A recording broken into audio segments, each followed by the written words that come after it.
Hello, everyone. I think we are now live. Welcome to the Recruiters Hangout. It seems like a while since we had the last one, so welcome back if you're a regular guest, and welcome if this is your first one. Today we're going to be talking about how to create, how to implement a rewarding and innovative social recruiting strategy. So in short, we want to go into a bit of detail about advanced strategy for recruitment agencies, and we've only got an hour to do it, and we're joined by Andy Hedworth of Serona Consulting. Andy's just released a book, which I'm going to plug a few times throughout this hangout, on social recruiting. So it's a #1 Amazon bestseller, I think. And Steve Ward here, who's a real recruiter, so it's nice to have a real recruiter on the show. Steve's been on it twice before. He's always got time to come on the show. From Cloud9 Digital Media and Recruitment Talent, I think I got that right. Welcome back, Steve. Thanks for joining us again. We're, as always, Webinar Jam. If you signed up, look to your right. You can see the chat. Please post your questions and comments in there. Everything is welcome, so we will try and feed them back to our host, Alan Whitford. On that note, I should mention Alan Whitford is here, our regular host from AdTech Partnership. We're supported by Louise Triance of UK Recruiter, who will be keeping an eye on our Twitter stream. Tweet #RecHangout as well. Please join us on the conversation on there. We've also got Mark Stevens from Smart Recruit, F10 Group, and the Recruitment Alliance. Many hats, and we're also joined by a couple of guests as well that Mark's brought along, who are going to introduce themselves in a minute. Let's kick. What a pro! Yeah, I am a pro. Okay, let's kick this off. Alan, tell us what we're talking about and outline our themes today. Welcome, everybody, and it's great to have Louis there in his control tower with a view over the golf courses, it looks like, or it's probably something slightly different. Louise, as always, will be monitoring the Twitter hashtag, #RecHangout. So if you haven't signed up to Webinar Jam and you still want to get your questions in, please use the hashtag, and then Louise will feed those to me, and we'll try and integrate them in. And the same thing with the Webinar Jam piece. And of course, this should be really fun. Social strategy, which is rewarding and innovative. I'm not quite sure who came up with that concept. Andy, as Louis said, we're going to keep along here. Amazon, and you can look up Andy Hedworth, and you'll find a book on social strategy.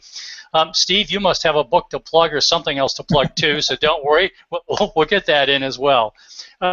So, guys, I'll kick off with you first, Andy. Rewarding and innovative social strategy. What the heck does that mean? I have no idea. It's what Louis put on the session.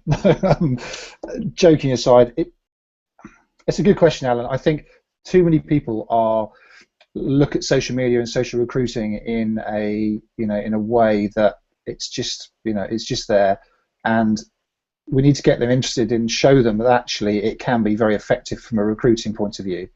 And we're going to talk about, I'm going to share some examples next hour of companies have done that well, and they are rewarding for the organisations. They're innovative in some of the styles and approaches they've taken. So it can be. A lot of people are still not doing it that way. So we'll see. You'll see at the end of the hour how innovative they are. You can judge yourself.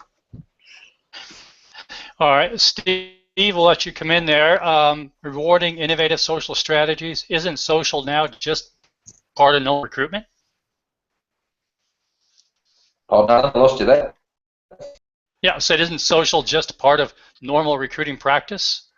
Yeah, I mean, it is, yeah. I would totally, as much as I will always refer back to social as being the primary source of all of our candidates and clients and business inputs and the way we place roles, I still think it's merely an extension of the way we've always done recruitment. It's just that it happens now to be 2015 rather than 1995, so we've got to play with some new tools now. Yeah, I completely agree with that, Steve, and we're on the same page anyway. And I think for us it's just a normal day-to-day tool. For many candidates, it's become mainstream, but still for many recruiters, it's not. And that's the biggest surprise as we were talking about this morning. There are still that many that just don't get. It's not there to post jobs. It's a fantastic extension to further engage candidates and further have a conversation with them in a different way, and have a conversation in a place where they want to have a conversation. So is it just that it's selecting, as I'll talk about, the right communication channel for each constituency, and social is just another one of those? Or should we be treating it, I don't know, with a little bit more reverence and actually make it its own strategy? Well, we're going to discuss that in a minute. I don't think it's not just a channel. Social sits across everything. You just look to the mainstream media, whether it's TV, newspapers, television, anything. The news channels, everything is embedded, or social is embedded with it. So it's embedded in our lives every day. So why should that not be the case that it's embedded in a normal recruitment strategy? It's just a part of what we do. And as I said to people yesterday in a recruitment team, it's not a question of having one social channel, so to speak, like LinkedIn, to go and find candidates. If you can't find them on LinkedIn, there's a good chance they'll be on 4 or 5 other social networks. So you should have it just becomes a matter of course to explore them when you're wanting to recruit in different sectors. Steve, how do you see that from the recruitment consultancy, recruitment agency standpoint? Is there still this fear factor that we can't let our consultants go off and run around on social?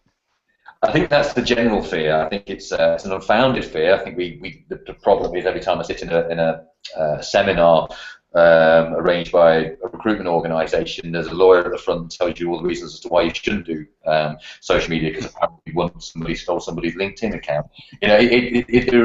There's a fear factor that overrides the fact that it's just talking to people. I mean, we're really good at talking to people as recruiters. It tends to be one of our best attributes, and I think there's a bit of a block or a worry about the fact if we end up recording our recruitment conversations somewhere, then it's dangerous. Our brand is going to be affected, etc., etc. But the reality is we owe it to our clients, and our clients specifically, I'll use in this case, we owe it to our clients to be effective in social channels and digital channels, because they're paying us a fee to find the best people for their roles. And therefore, if we're only limiting the routes of options that we choose to do that, then we're not fulfilling the requests of our clients properly. We have a duty to ensure that we work out how do we do it and how we do it effectively. I do believe it needs a different kind of strategy to recruitment strategy, because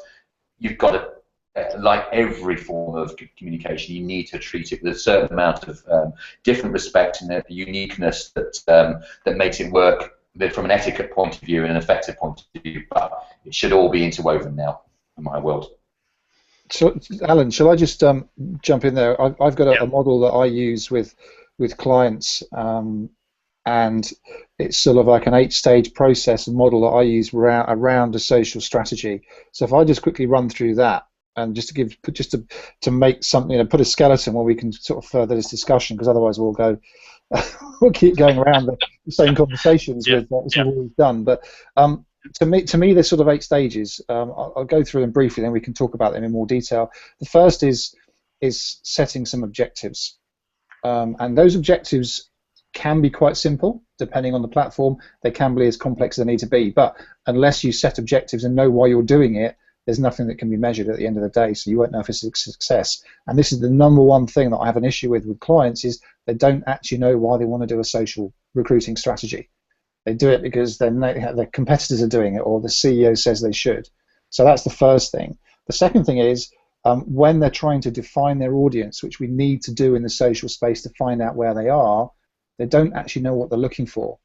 I published a post, I think on Friday, about building candidate personas and in detail mapping where candidates are, what they look like, all the keywords and everything else around that to be able to find them.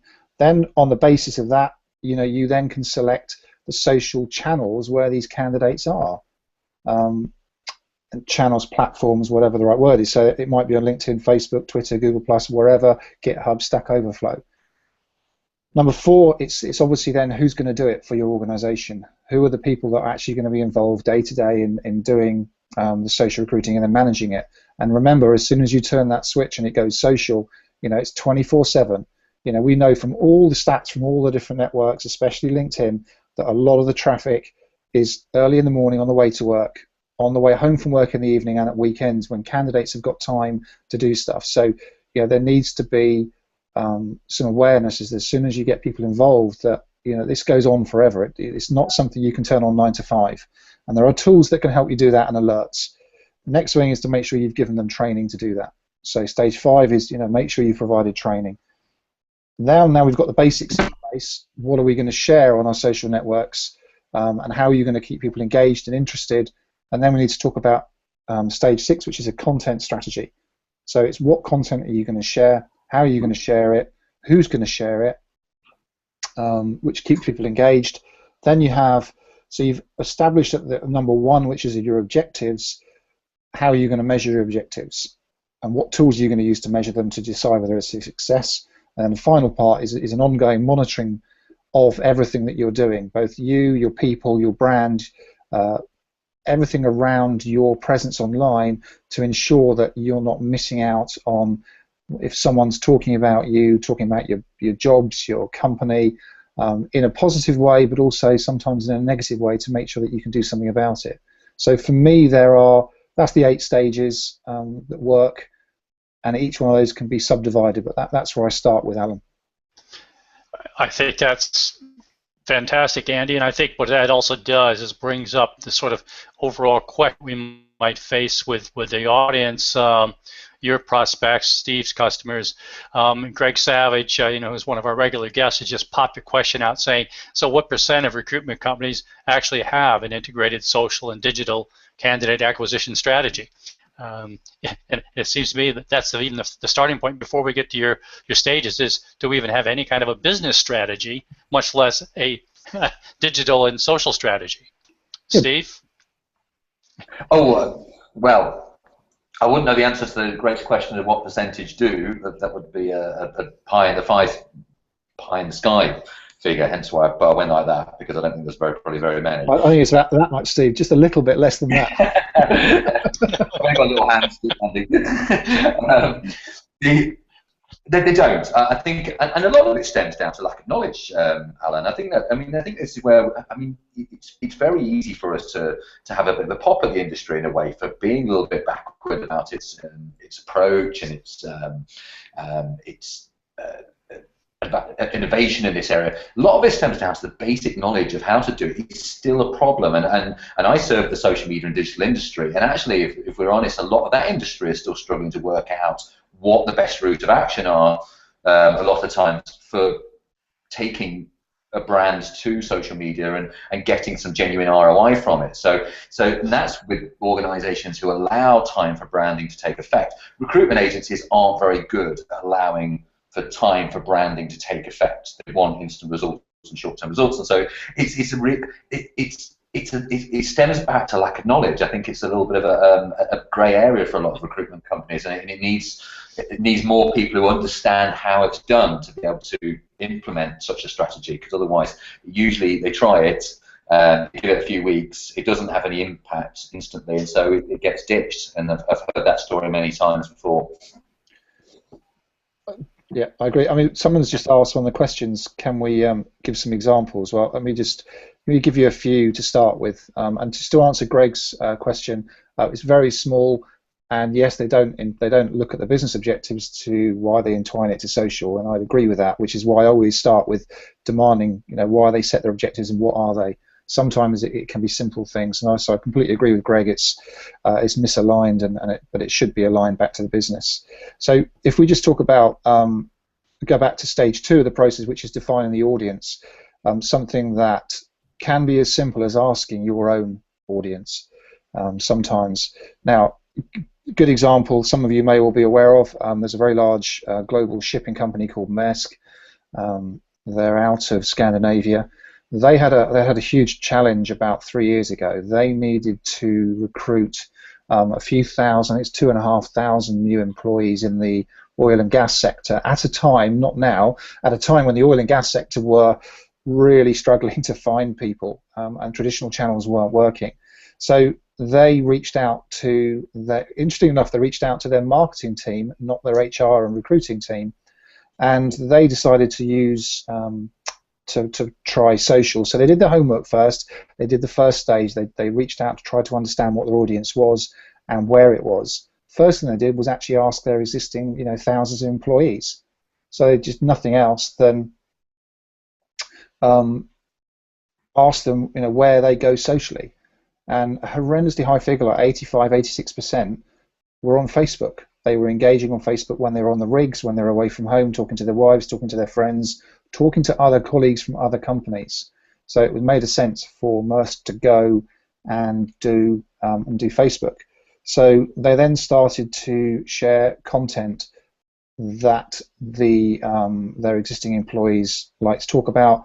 And to start with, it was crazy. It was things like ships, oil rigs, boats, harbours, places around the world that Maersk operate in, talking about experiences on the boats, on the rigs, and sharing content. And this was then shared between their employees. They shared it out, and it grew exponentially in terms of likes and engagement on the pages. And if you go and have a look at the Maersk page, you'll see a picture of a ship with 65 comments about how wonderful it is, and 5 or 6 of those will be about people asking for jobs there. It's a very powerful way of doing things. You go the other scale, so that works on a large global scale. Think about things like Snapchat. Now, some of you may think that Snapchat's not feasible to do recruiting campaigns. There are some that are actually doing that. Not something I personally would do, but depending on the circumstance, it works for the audience. So, Pub in Ireland last summer, in the middle of Dublin, needed to recruit people for a new bar, needed to make themselves different in amongst all the many bars every square foot in Dublin. So they publicised that the applications were by Snapchat.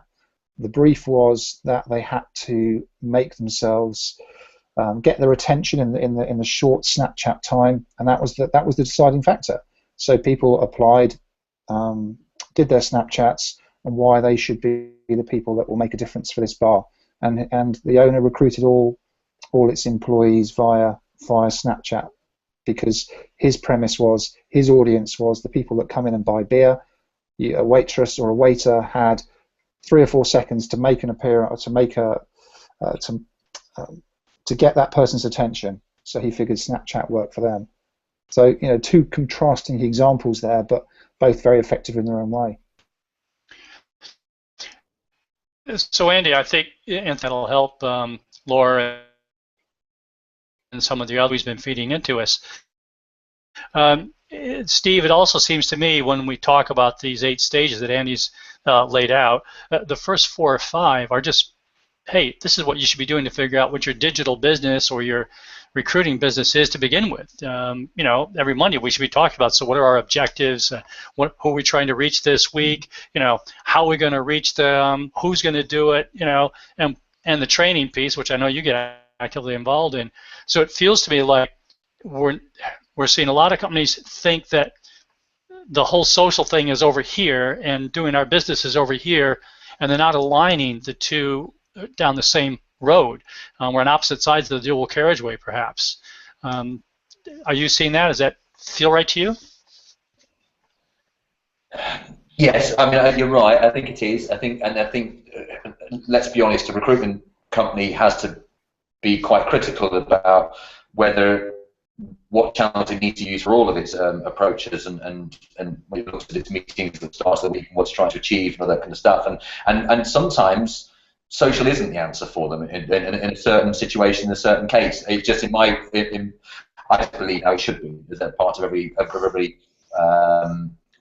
way that we plan our recruitment campaigns now? But we've also got to understand if an audience is there and where an audience is.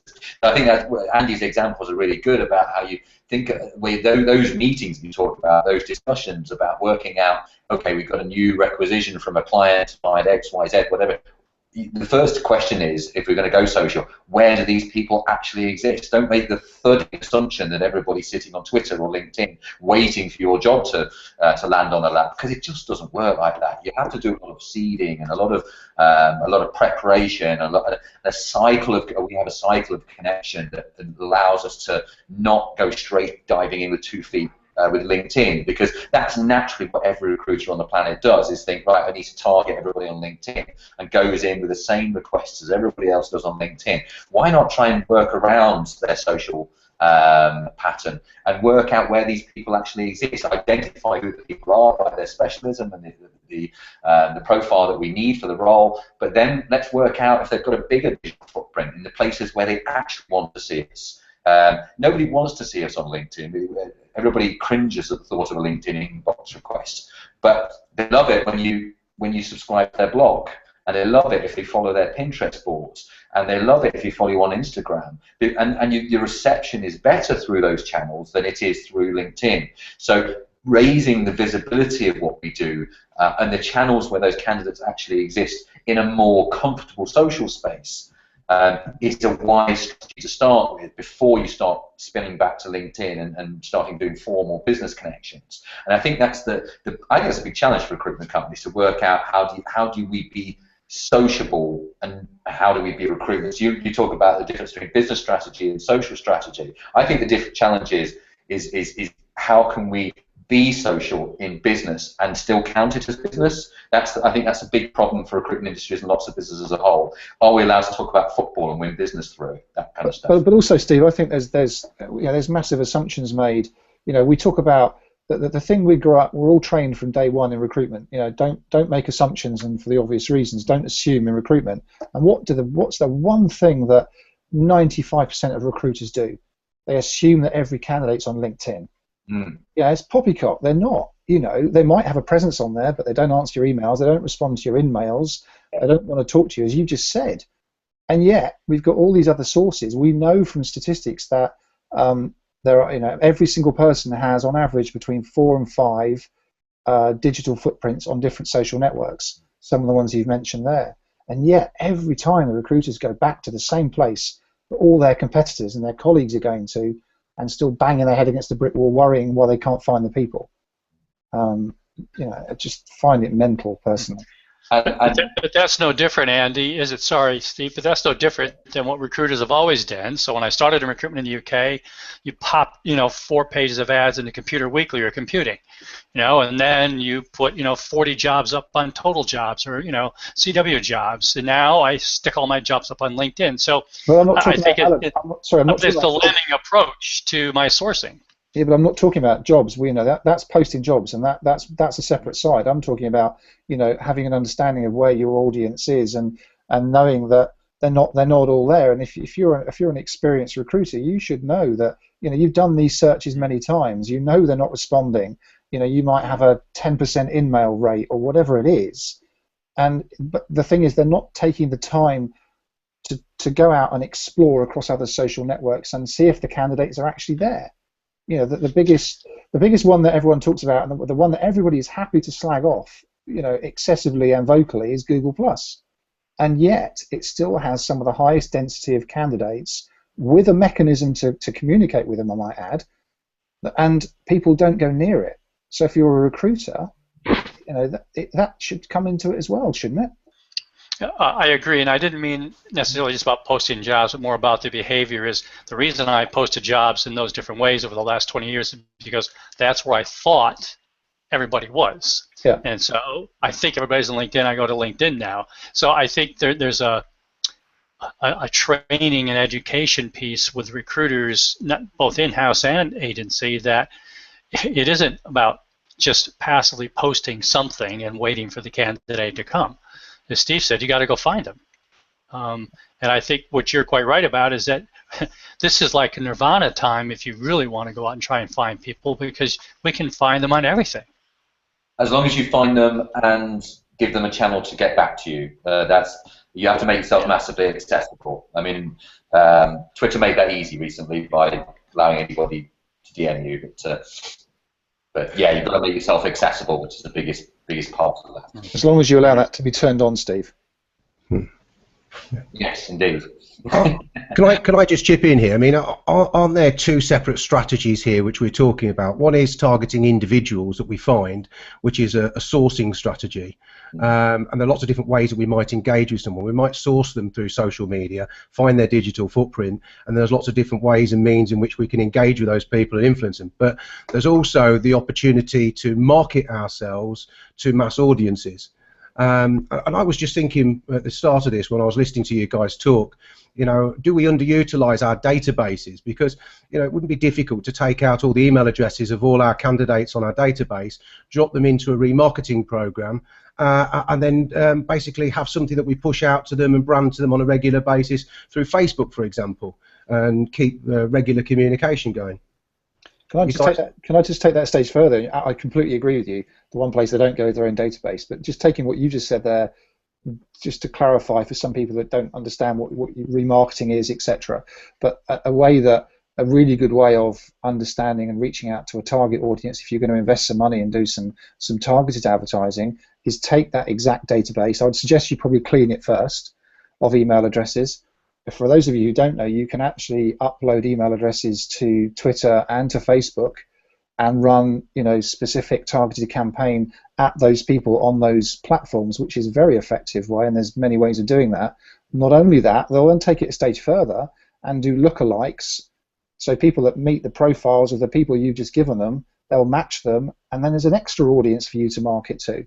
So I think I completely agree with you. I think people are underestimating the power of social from a number of ways. So the old days of placing an advert, as Alan was saying, is a completely different ballgame when we start talking about targeted, you know, personalized, focused advertising to people on the platforms that they visit every single day, rather than maybe once a month. Well, if I was a recruiter today, and I haven't been doing hands-on recruitment for 5 or 6 years now, but my marketplace was defence and aerospace, and I worked within specific sort of skill sets. I would just go and export all the candidates' details that were on our database for those people that were relevant to those types of jobs and those industry sectors, and be running regular sort of content marketing to these people, or offers or incentives, or try and find ways of pulling them into talent pools or puddles, as Alan would call them. To strengthen my relationship with these people for when they were next relevant to an opportunity I was working on, or get exclusivity from them and market them out. You're too advanced. Too advanced. No, it's good, Mark. I'm absolutely on board with that as well, because that's our strategy too.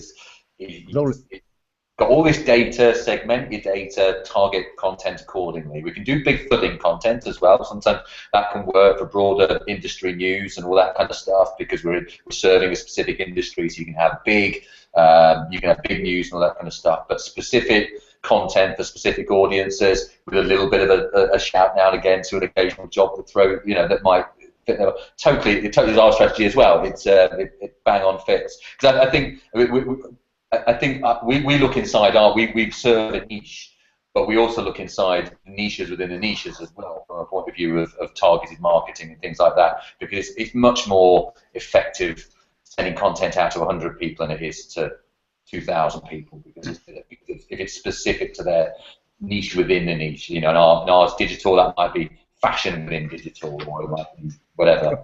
Can I turn this into a question for well, any of you to answer, really? When we talk about this as a strategy, it seems fairly logical to deploy this, but I think the biggest fear as a recruitment business owner is, how much control do you have over the person that's being requested to do it? And I suppose this also spins out into the question of whether it's a marketing job or whether it's the recruiter's job to do their own marketing. But surely under some guidance and some instruction, a recruiter could do this for themselves and have something that works in parallel with what the marketing are doing for you. You know, I identify the resources or the people that I want to engage with, and then pass it over to marketing, who create the content and regularly push it out, and then feed me back the leads that come from that. But you know, how do you guys instruct your customers that you work with, you know, how they can deploy this, how they educate their recruiter to do it, how do they manage the control? Because when I think of LinkedIn, for example, and I look across our recruitment agency business, it frustrates me when I see somebody sitting there for an hour at a time reading articles and reading content, and they try and sort of fudge that over as, you know, it's part of their work and their research. which must be the same frustration that all recruitment business owners have. Well, I'll just pick the answer to that up because to me it's quite straightforward, and it's sort of you answered it yourself at the beginning of the question. In that, I think recruiters are all marketers anyway. I know that's a separate hangout for another day. What recruiters actually are, but anyway, I think the first thing is you've got, let's say you've got an office full of 10, 15 recruiters. It might be 3 or 4. It doesn't matter. You know what the numbers are, and unless you're in a generic recruitment office, each of your recruiters will have a separate vertical. They should be specialists, they should be experts in what they do, or should have more knowledge than their teammates in those verticals. So the first thing is go out, these guys should be understanding their market, understand what's going on, reading the blogs, reading the news, keeping up with events. So first thing, they could get a tool like Feedly, fedly.com. It's a free tool, and it can act as a repository for information. So you can go and find blogs, find news articles, find websites, subscribe to their RSS feeds, pull them all into Feedly in your vertical, in your niche, and suddenly start collating and curating information for your particular vertical. And a recruiter can do this. It doesn't have to be done on a company-wide or a marketing team. It doesn't take too long to get a good stash of feeds coming in, and the nature of Feedly is that you don't then have to go back to those sites. The content comes to you. So that's the first thing. You've got specialist expertise and knowledge coming through your inbox. The second thing is then you can then start sharing that on the channels that you know your audience is. And again, as you're a vertical specialist or a recruiter running a desk, you should know by now where your people are, if they're on social or whatever. And then you can start feeding that and scheduling that content to those channels using a tool like Buffer or Hootsuite at the times, and this is important, at the times when those people are ready to read it, and that's usually in the morning before they come to work, on the train, bus, whatever, on the way home in the evening, at lunchtime, and then at weekends. And to take it to a minute degree, I've done it with a company. We've actually looked at tea breaks at their target companies because they have tea breaks at set times, so we schedule content at their tea break times at 10:15 in the morning and 3:30 in the afternoon. So you can take it to the nth degree. And then you're starting to share content that's relevant, interesting, and to your target audience. So to answer your question, does a marketing department have to do that? No, but a recruiter should be doing it anyway. As Steve said, they're seeding their market. They're engaging content for your audience in the places they want to be engaged. And I think what you're answering there, Andy, is that sort of question, which I think was number 4 in your steps: who's going to do it? Yeah. And we're starting to see a stream of comments from Etty and a couple others that have been commenting today. Who's supposed to do it? And if we see them doing social, we're going to be like Mark is saying, well, is that person really working? And there still seems to be this fear in the business that if my recruiter's not just pounding the phone or bumping out a pile of emails, then they're not actually recruiting or doing any work. Steve? Alan. Yeah. No, Alan. I think that the personality of recruiter has changed, or I think the recruitment mix has changed. I think the kind of recruiters we should employ in an organisation is different to how we should employ them 10 years ago, because the tools for attraction, both for candidate attraction and also for business generation, have changed. The ways in which we win business have changed, and therefore the old-fashioned model of hiring somebody because they used to make phone calls in the call center and therefore automatically by magic they can become a recruiter. I think those things are slightly gone. I think we now need to find people with different skill sets across a broader communication perspective. Now that might mean you have different skill sets across a team, across a recruitment team, to deal with different methods of approach. But I think the modern day recruitment person or the modern day salesperson has a different look about them. I think they go about their work differently, and I think that should be replicated in the way that we recruit recruiters now. I think we just need to require.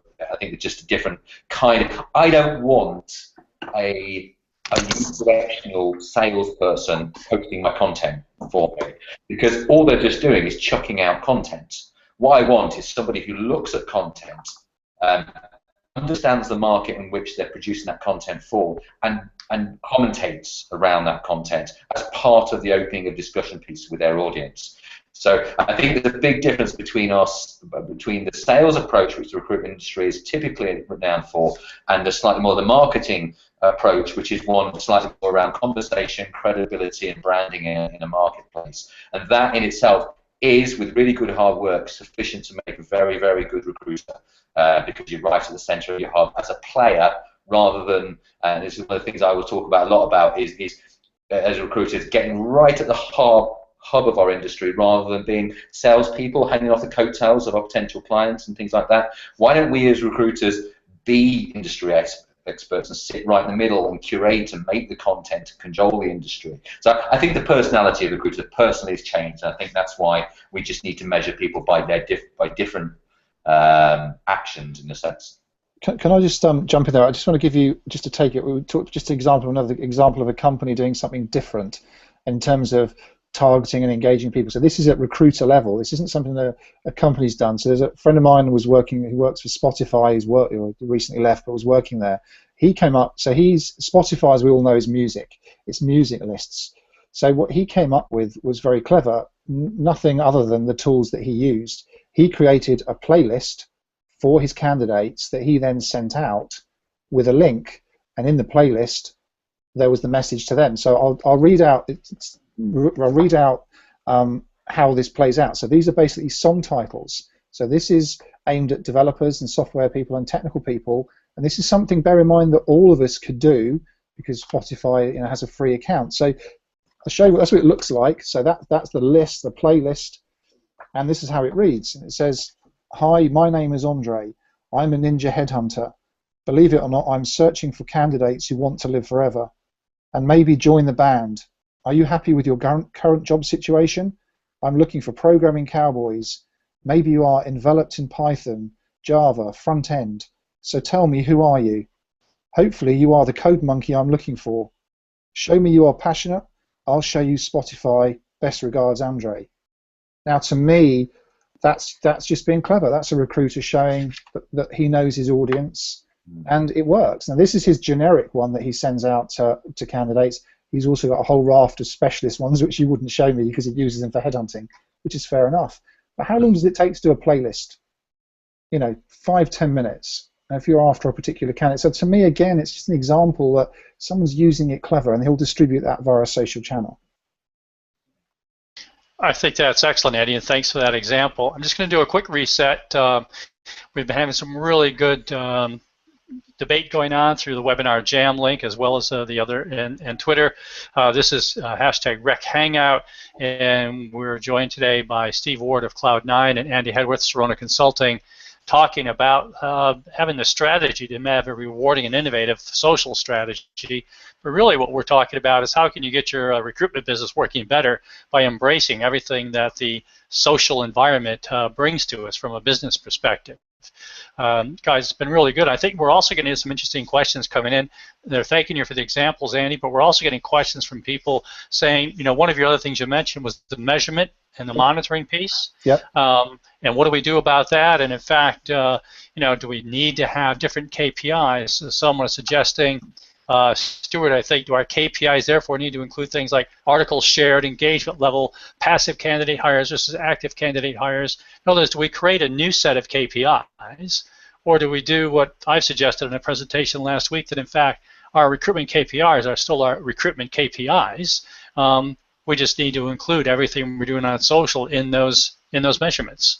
Where do you stand on that? I agree with you to a point. I think it just, we've said it all the way through the call, through the Hangout, is that it should just become a normal part of your recruiting day to day. So why not then integrate those same metrics into your normal recruitment KPIs? So they're not only different, we'll have maybe sources of hire and engagement, and it just needs a little bit of thought. So, for example, it might be, we all talk about driving referrals. So how many referrals have you got from certain channels? How much, if you look at Twitter, Facebook, LinkedIn, and some of the other main ones, they've all got very good analytics built in within the platforms. So you can very easily, assess the level of engagement, conversation, If people are sharing the right content with their audience, they're going to get retweets, they're going to get conversations, they're going to get people sharing their content. It's a good way of measuring the resonance of those recruiters in those audiences to see if that's working. So they should just become normal. I agree with you, Alan. They're just a normal part of our process. But it's just defining what's relevant. Come back to stage one. Go back to the objectives, and then realign what you want to measure.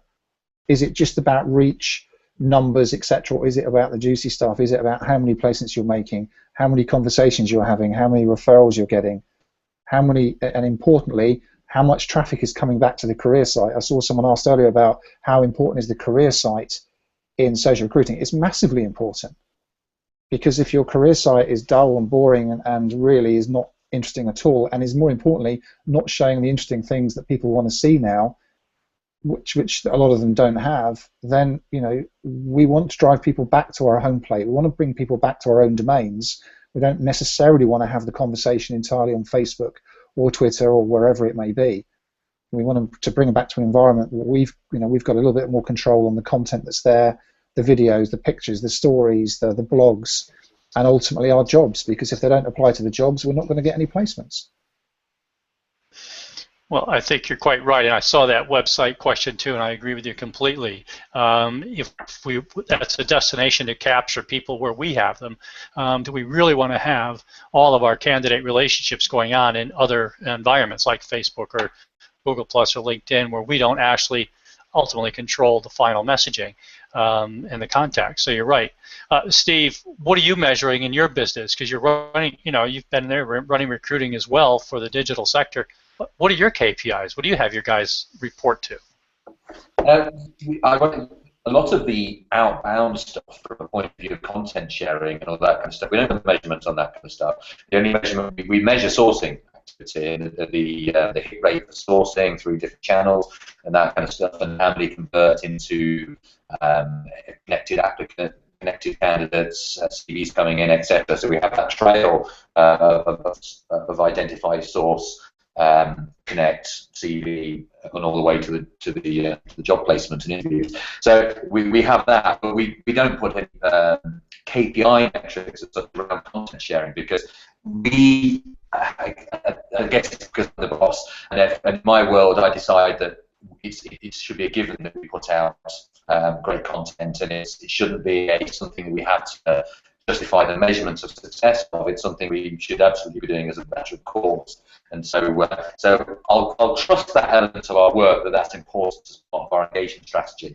I think but we do get to measurement when we get down to how we bring people through the chain towards the actual getting people a job elements. So we continue to KPI getting the job, but marketing is marketing. We just look to measure success in different channels now and again. All right, so what I think... I had to laugh, Alan. Sorry, someone brought up the clout question. I saw that, so I thought that was...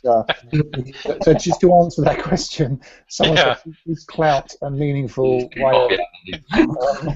I'll knock it out the block, yeah. I think we all laughed when we saw that, actually.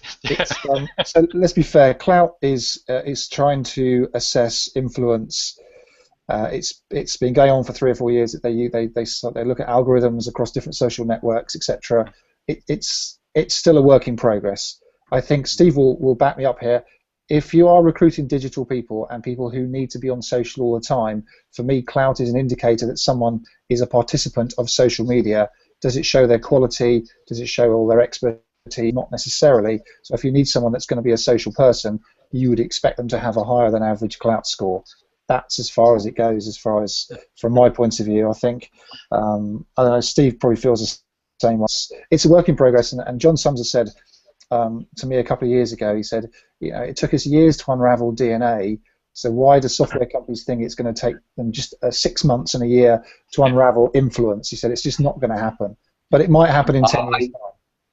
There are occasions whereby, if I've had to, I remember using clout. I've never used clout for London very often, for local work, but when I had to find somebody in Dubai and I had to find somebody in Budapest and I had to find somebody in Amsterdam, I used clout to identify people in that area who had who were social media specialists. I mean, it was a good way to try and drill in to find some people within a certain specific subject area.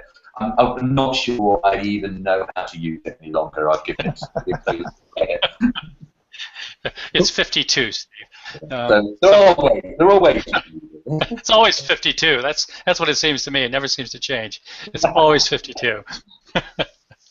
Well, guys, I'd like to turn it around a slightly different way now. We've talked an awful lot about what we might consider the candidate side of how, as a business, we're using social. And Mark and I think Louis as well wanted to think a little bit more about the marketing side. And Mark's got a guest with him today. I think he would also like to perhaps comment on how social we could be using it much more for biz dev. So it's not just about the candidate universe. How do we use these tools to actually maybe go out and improve our business, generate business, find some candidates, generate some leads? Is that the same 8 stages, Andy? It could well be. I think there's no difference to the sale. I mean, obviously, we'll hear from the marketing individual in a minute, but from my point of view, the one thing to remember is we're talking about candidates on social media. Candidates also mean clients. We're talking about people. It's a people thing, so it's not a regimented situation. You'll find as many bosses, CEOs, sales directors, marketing directors, and senior people on social as you will normal people. The same ratios apply. And the only thing is, they won't necessarily put on their Twitter bio, marketing director for XYZ. They don't do that. But you can find them and you can engage with them. And Steve will hear from a biz dev point of view is, I've had many conversations and developed business from social by finding the people I want to find and starting a completely non-work conversation via social media. And it doesn't matter what it is, but it's a way of just engaging people. It's communicating and engaging, and that's what business development and that's what sales is. It doesn't always have to be about work. It doesn't always have to be on LinkedIn. You don't go up to people the first time you meet them and just prattle on. If you do, it won't work. So that's why social works so well. So from a biz dev point of view, absolutely. But you do need to know. I think you do need to understand your targeting. You need to get your audience right before you try and send those messages out there. That's why I would probably need a bit of extra work. Yeah, I think the thing you mentioned right at the start, Andy, is with social strategy, the not separating candidates and clients. You're going about it the wrong way, because one is an influencer to the other, and the other is an influence to the other. Particularly in the industry, there is no separation between candidates and clients. They're just your market, your designated audience you're trying to target. So I totally agree with Andy on that. Is treat everybody the same. Word of mouth is the thing you're aiming for. The biggest purpose as a point in my work, my feelings on social media, I want it to be an inbound marketing tool. I want it to drive candidates inbound, and I want it to drive business inbound. And to do that, you have to treat everybody on the same level, whether it's a brand new graduate with no experience in the industry or a guy who's been a CEO of one of the leading companies in the industry for 20 years. They treat them on the same level in communications, because one can have as equal impact on your business as the other one can. The minute we try and shift that to social, we start missing the point a little bit. Thanks, Steve. Mark, you've got a guest there. I think who's done quite a bit of using digital in biz dev. Been watching what we've been talking about for the last 40 minutes or so. Any particular comment or view there on general business and how it might apply to what we're doing in recruitment? Yeah, hi Alan. Thanks for including me. Thanks for Mark to invite me on to this session.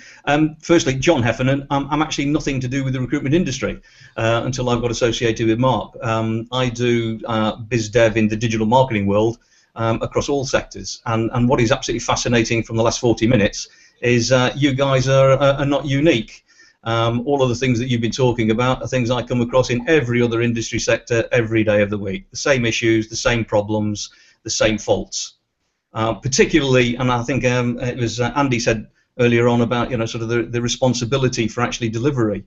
And I do find that across the board that one of the biggest problems we find is that a lot of people don't integrate social into their overall marketing strategies. They see it as a standalone item, and it's in the corner, something to be done, and they get somebody who knows a little bit about Twitter or Facebook or LinkedIn, and they hand them the keys to the business and say, off you go.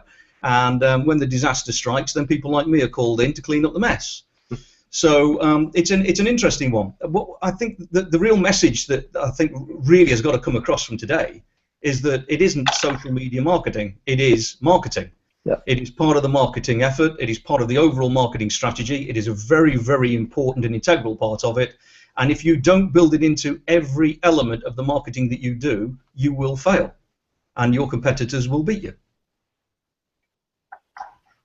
Thank you, John. I appreciate that. Absolutely. Yeah, like you, we all used to shudder when someone would start saying, "I'm going to go hire a twintern," the Twitter intern, because they've just graduated uni and they know how to do this. So therefore, they must be the perfect person, as you said, to hand the keys to my business to, from a marketing perspective. Can I jump in on? Yeah, Louis, I was going to say you wanted to talk about that too. I mean, someone's asked about databases, CRMs, technology. Part of the problem, and it's a problem with all the CRM providers, is that recruitment databases are still, even now, just CV storage, search engines, and they don't incorporate the features that inbound marketing CRMs, modern advanced sales marketing CRMs outside the recruitment industry. I'm sure John has come across a few with people he's working with, that they require to have a fully integrated social media marketing strategy. That you need to be able to easily automatically collect social media profiles against profiles in your database. You need lead scoring and sales marketing pipelines so your consultants can deal with these inbound content generated leads effectively. Otherwise they're going to end up with hundreds of leads passed on to them by marketing people like me, grow rather resentful when again another competitor signs up to your webinar and it's emailed across. You do need a fully integrated strategy, and you do need the technology, and I think that's something we've got to work on as well.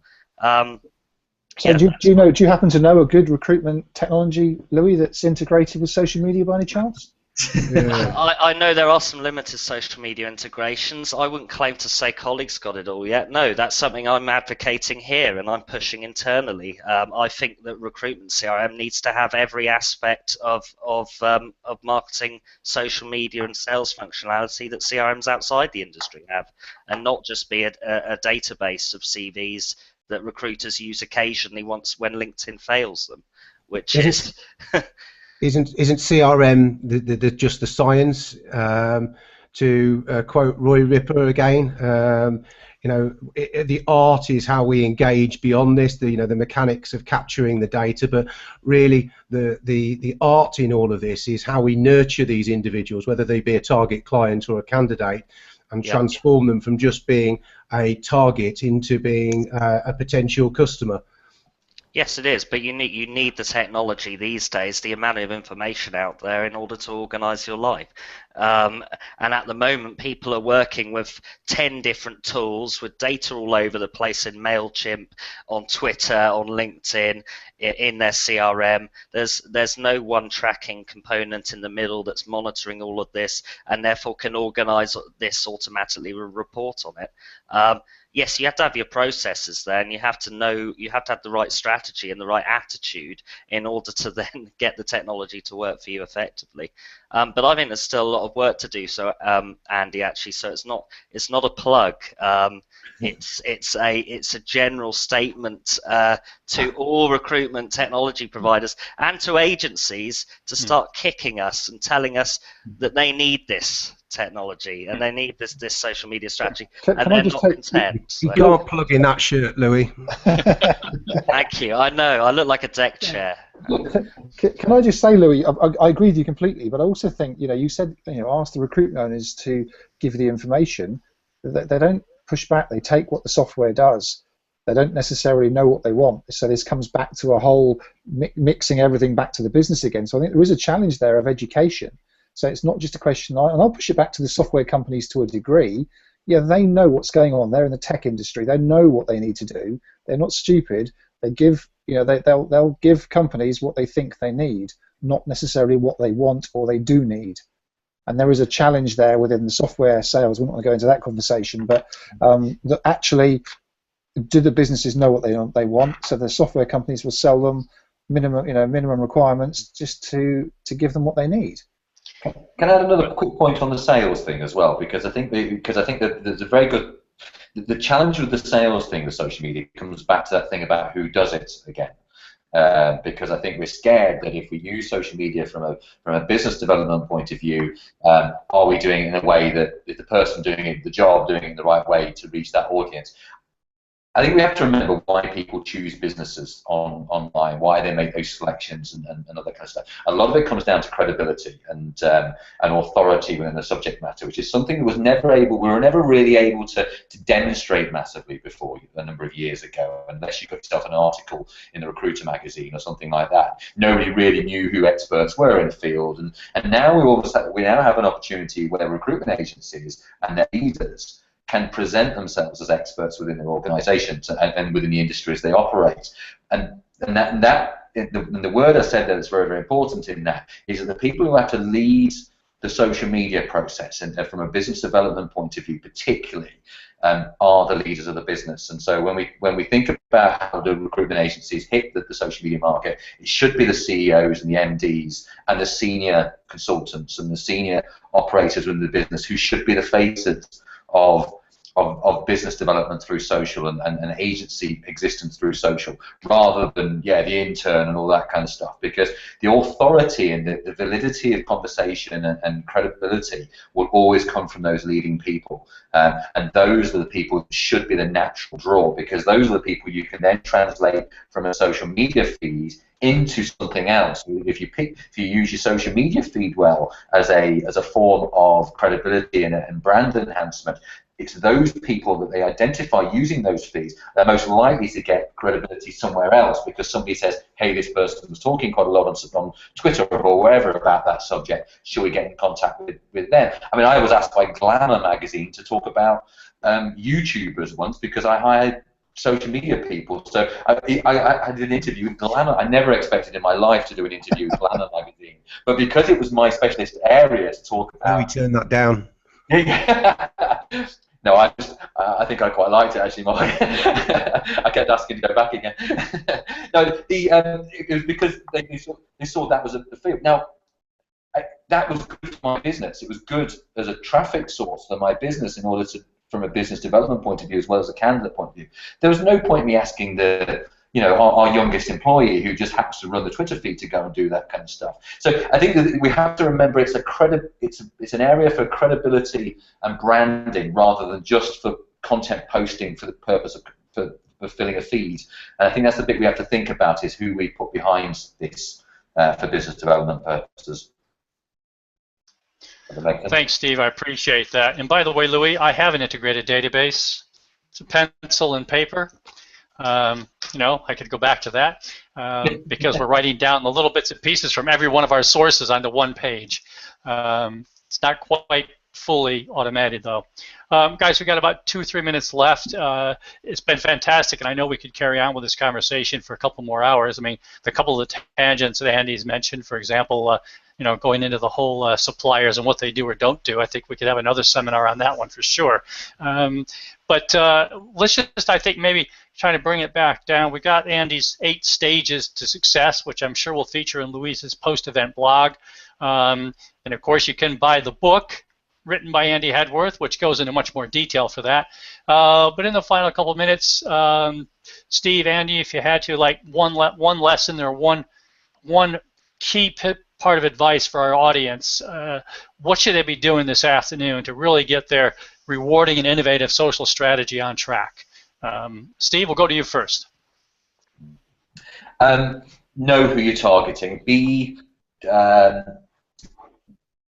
Think specifically about who you're trying to target and be creative about approaching them. Sometimes words aren't enough. I think one of the things we've not really discussed today is going beyond chatter on social and how we produce content. I think the quality of content and the purpose behind the content you deliver to targeted groups of people is hugely important. So think very, very carefully about how you go and do that.